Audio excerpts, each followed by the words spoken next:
Hello बच्चों, चलिए प्रश्न को देखते हैं। प्रश्न है 18 मीटर एक ऊंचे एक ऊर्ध्वाधर खंबे के ऊपरी सिरे पर एक तार का एक सिरा जुड़ा हुआ है तथा तार का दूसरा सिरा एक खूंटे से जुड़ा हुआ है।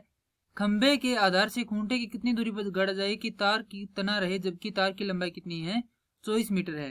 प्रश्न को हल करें उससे पहले जो इसकी मुख्य अवधारणा है उस पर विचार करेंगे। तो इस प्रश्न के लिए जो मुख्य अवधारणा है वह हो जाएगी पाइथागोरस प्रमेय। तो पाइथागोरस प्रमेय होती है किसी समकोण त्रिभुज के कर्ण भुजा का वर्ग शेष अन्य दो भुजाओं के वर्गों के योग के बराबर होता है, अर्थात कर्ण की घात 2 बराबर आधार की घात 2 जोड़ लंब की घात 2। अब जो प्रश्न दिए गए उसी चित्र द्वारा समझते हैं। एक 18 मीटर ऊंचे ऊर्ध्वाधर खंबे, अर्थात किसी समतल सतह पर कोई यहाँ पर एक खंबा है, वह 18 मीटर ऊंचा है। इसकी लंबाई हमें दे दी 18 मीटर। इसके ऊपरी सिरे पर एक तार जुड़ा हुआ है और तथा तार का दूसरा सिरा एक खूंटे से जुड़ा हुआ है।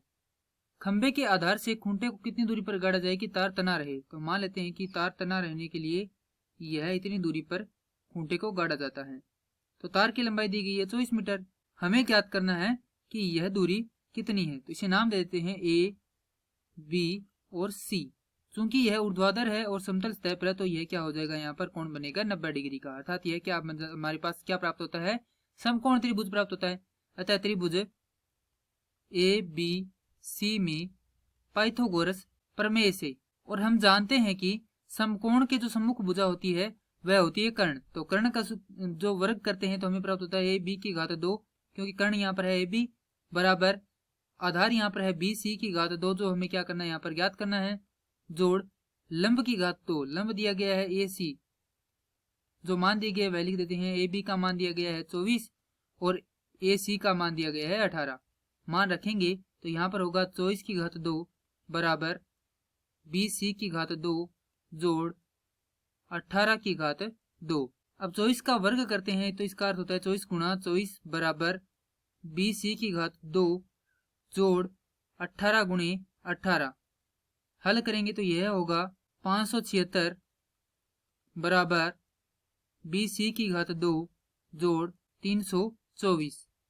तो यहाँ से हमें प्राप्त होगा बी सी की घात 2 बराबर 576 घटाओ 324। घटाएंगे तो हमें प्राप्त होगा बी सी की घात 2 बराबर 252। तो बी सी बराबर हमें प्राप्त हो जाएगा वर्गमूल 252।